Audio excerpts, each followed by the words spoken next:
Hello, all of my super awesome typing and PC skill and tech class friends, digging it that we're able to work online and continuing to do so. So let's go ahead and dive right in. Before we can really understand technology, I need to make sure that we know it when we see it. And with that in mind, we do two tests. Test number one is I see if I can turn something on or off. And then test number two, we see if it uses typically some kind of power, and that's most likely going to be electricity, although it doesn't have to be. It can be other things as well. We might dive into that a little bit. So let's have our fun with Is This Tech? Looking at this lamp, is this technology? Let's do my two tests. Can I turn it on and off? Yes. Can I plug it into a wall to use electricity? Also, yes. So, ding, ding, ding, the lamp is technology. How about this simple old chair? Can't turn it on and off, can't plug it in, can't give it batteries. So, this chair, womp womp, not technology. The chair is not technology. How about this phone? Can we turn the phone on and off? You bet.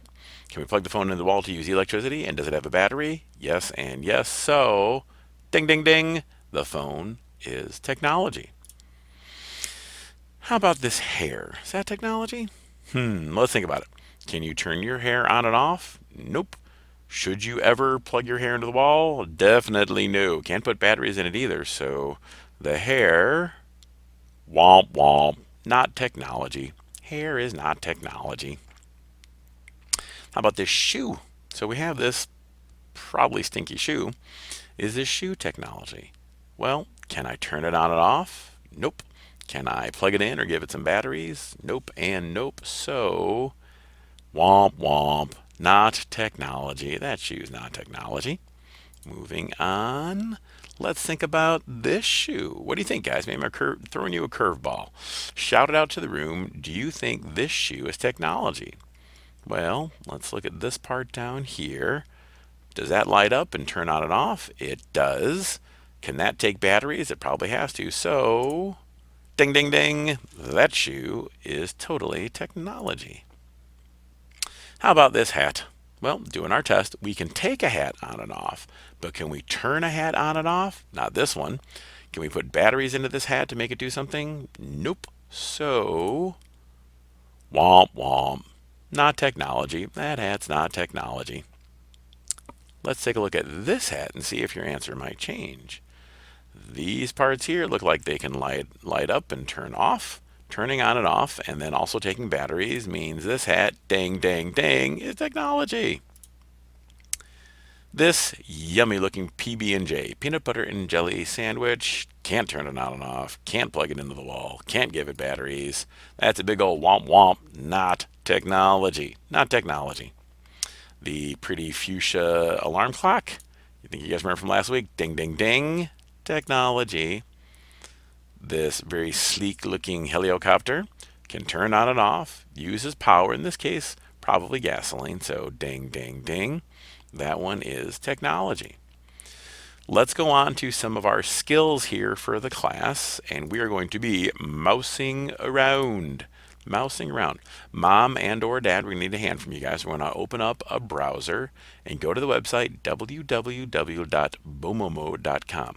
It's not just fun to do, but it's also fun to say. Here we're going to have a chance to work with our mouse. Look at my arrow here as I move it around. Those little bubbles follow my arrow. If I go outside of the box, they don't follow. I have to be inside of the box and they come to my arrow. Watch what happens. I'm going to press the left button on my mouse and hold it down. And now watch what happens. Those bubbles follow my mouse and they make some pretty cool lines. Now let's see what happens when my mouse moves fast. Those lines get thick and we make some cool looking stuff. All right, folks, I'm going to count down from 5 to give you plenty of time to pause the video. I'd like you to pause this here and really take some time exploring this fun little thing. It's great for the manual dexterity and the fine motor skills that we need to develop in order to get the most out of the mouse. So I'm going to count down from 5. 5, 4, 3, 2, and 1. So next up, Mom and Dad, we want to go to the browser www.sketch.io. Hello, super awesome Texter friends, doing more fun stuff with our mouse. We really wanted to think about using the left button because now we're going to use that left button to draw a house. Kind of cool. So I already have a color that I sort of like, so let's just make it a simple house. So I'm just going to start with the bottom of my house. Now I'm holding down to the left button on the mouse. So I'm making a super, super simple house. Make a house with your mouse. Ha ha ha. And I'm going to have a little door. I can fill this guy in like this if I want to get crazy. And I can make a window as well. Let's just start with that. Okay, super fun friends. If you find that you've made a mistake, like I was here and I went, oops, that's no fun at all.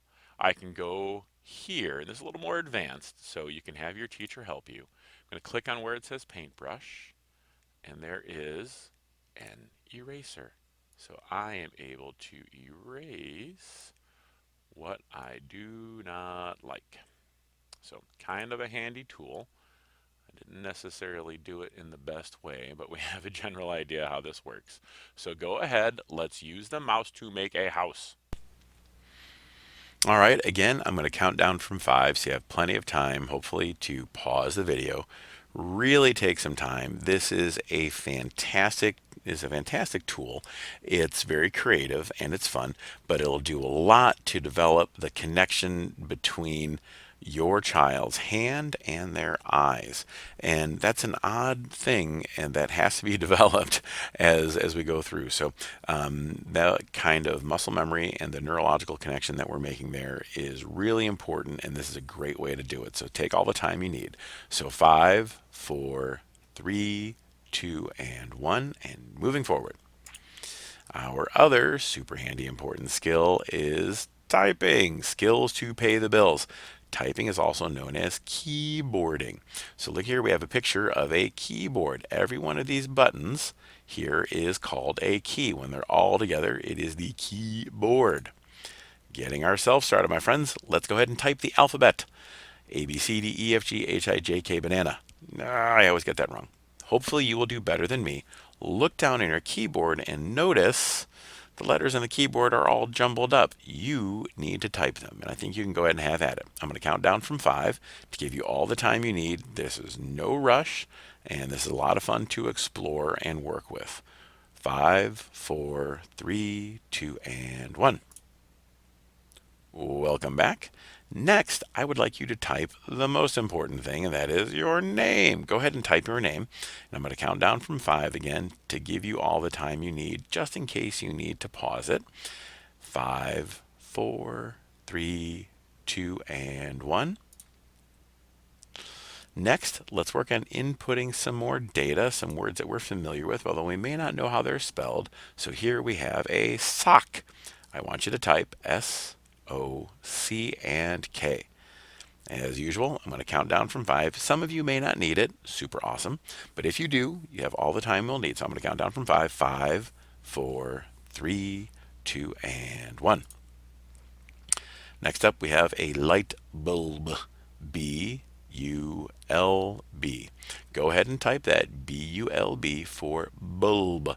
Notice the B is tricky. The B looks a lot like a D, and a couple of other letters as well. So as you're typing it, make sure that your little b looks just like what we have on this screen. I'm going to go ahead and, as usual, type counting down 5, 4, 3, 2, and 1. Next, keeping in mind how tricky that letter B is, we're going to type the word ball. B-A-L-L. Go ahead and have that one. Have at that one. I'm going to count down from 5. 5, 4, 3, 2, and 1. Next up, something we should all be familiar with is going to start getting hotter soon, and that is a fan. F-A-N. Go ahead and type fan. I'm going to count down from 5 if we need it. 5, 4, 3, 2, 1. Take all the time you need. And let's go ahead and deal with our colors. These are great practice. That letter B can drive us crazy, so make sure we've got the right one. B, L, U, and E. Going to count down from 5 before our next color. 5, 4, 3, 2, 1. Our next color, red.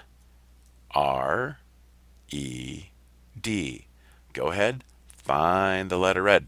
Counting down from 5. 5, 4, 3, 2, and 1. Our next color is yellow. Y-E-L-L-O-W. Counting down from 5 so we can take all the time we need. We can also talk about yellow. I'll talk about yellow for just a moment while you're looking for those letters. What are some things that we know are yellow? First thing comes to mind is the banana. Very nice. Those minions, they are some fun yellow friends. A school bus. Sometimes I think we can think that the sun is pretty darn yellow. Those are some important ones there. So Y-E-L-L-O-W. If you need more time, no worries at all. I'm just going to count down from 5. 5, 4, 3, 2, and 1. Next up, we have our color green. Verde. Green is spelled G-R-E-E-N. Now, one thing that might be a little bit strange, friends, on your keyboard, the G might look different from this. I don't have a good reason why they do this, but sometimes the G is sort of a little squiggly guy. It's next to the letter H. So G-R-E-E-N. As you're looking for the letters, let's think about some things that are green. Grass is green. Leaves on trees are green for most of the year. They do change color though. There's green beans, and then there's broccoli, and a whole bunch of other things. Let me see if you can name some other things that are green. If you need more time to type the word, I'm going to count down from 5 again for us. 5, 4, 3, 2, and 1. And our final color is going to be, well, it doesn't quite look very purple on our screen. I think we got to change some of our color settings. Purple is spelled P-U-R-P-L-E. The color purple. Things that are purple are grapes and grapes. Not really thinking of a lot of things that are purple right now, especially because my color doesn't look the way that we would like it to, but I think we can go ahead and handle that, silly friends. One last thing I'd like us to do. I'm going to count down from 5 if you need more time for typing the word purple. 5, 4, 3, 2, and 1. The last thing we're going to do is some double clicking. We did this on our last week as well. So the left hand button. And what we'll do, the words that you've already typed, I want you to double click on them. Listen to the explanation we have for that. Okay, tech friends, here we are working on mouse skills and the double click. A lot of you know how to use this, but if you don't, this is a great way to kind of talk about it and even learn a little bit more. This is how we're choosing things inside of the computer. So we have our handy dandy cursor, a little mouse guy here, and watch when I just do a single click on any one of these words. We'll move one of our cursors up there, but nothing else really happens. But if I go to a word and I double click, the word is now highlighted. It's been selected. Double click, double click. So this is a cool, easy exercise for you to practice double clicking. We're going to use the left button on the mouse and go ahead. We're going to open up Word, and you can type any sentence, even just this one right here. And then we're going to practice double clicking. I want to see you double click every single word in the sentence. Have at it. Okay, my friends, we don't have to actually type the sentence. Use the words we already have and double click on all of them and see how that works. Some of the timing can be a little challenging, but let's go ahead and start getting after it. You guys are awesome. Cannot wait to see you as soon as we're able to rock out class. Talk to you soon.